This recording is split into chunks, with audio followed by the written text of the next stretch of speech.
What's going on, guys? Welcome back to Gotti's Garage. In this video, I am extracting head stud bolts that have broken off in an LS. My 17 Ram is actually having the same issue, which it's covered under warranty, so luckily I don't have to deal with that. So I already took two off just to test this video before I made the video because I didn't want to put any bad stuff out there. But all that white stuff is because I was using galvanized nuts. I got a bunch from Tractor Supply. Didn't really think about it, but I'm pretty sure that's what it is, because it catches on fire. It's like a white flame, so obviously you don't want to breathe that stuff in. I have the garage door open, so everything's very ventilated. The smoke doesn't even blow in my face.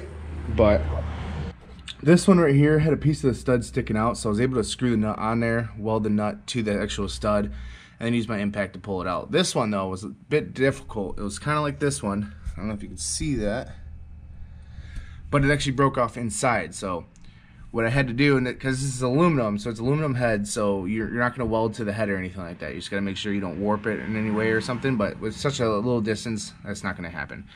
So for these ones out here, what I did was I put like a couple beads on there so it'd stick out, and I could put the nut over top of those beads, weld that bead to the nut itself, and then it pulls right out.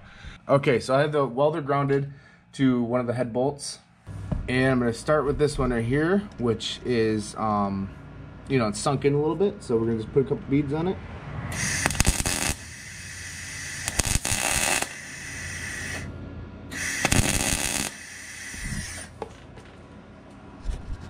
There we go. So now it is like raised out, and then we're gonna grab a nut, angle it like that. So there we go.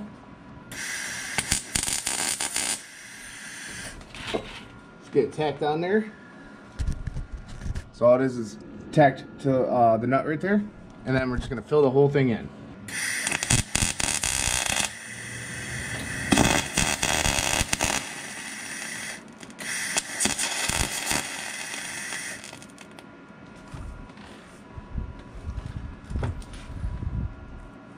See, just like that. And if this works or not, my weld could break, I don't know. You're not really welding onto too much, so we'll try to pull this up, and there we go. One's extracted.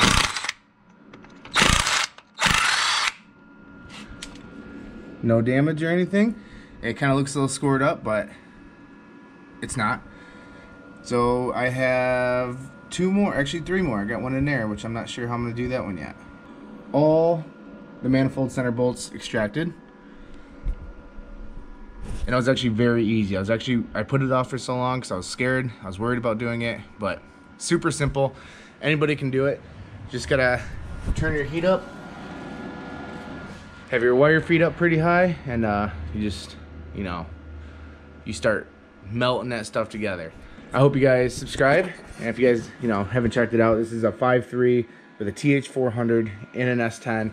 This is shit box. If you guys look at any of my other videos of doing donuts or burnouts or jumping this thing, that's what it was meant for. Now it's going to look like crap going down a jack strip really fast. So hit that subscribe button, give this video a thumbs up, hit that little bell icon too so you guys know exactly when I have videos coming out. Also, I have stickers that are readily for sale. My email is gottisgarage@gmail.com. Very simple, and you just send me an email and I'll get a sticker sent out to you. $5 a sticker, got Stay Different or Gotti's Garage. So I hope you guys enjoyed the video. Enough talking, I'm done. You guys have a great day, and check out some more of my videos.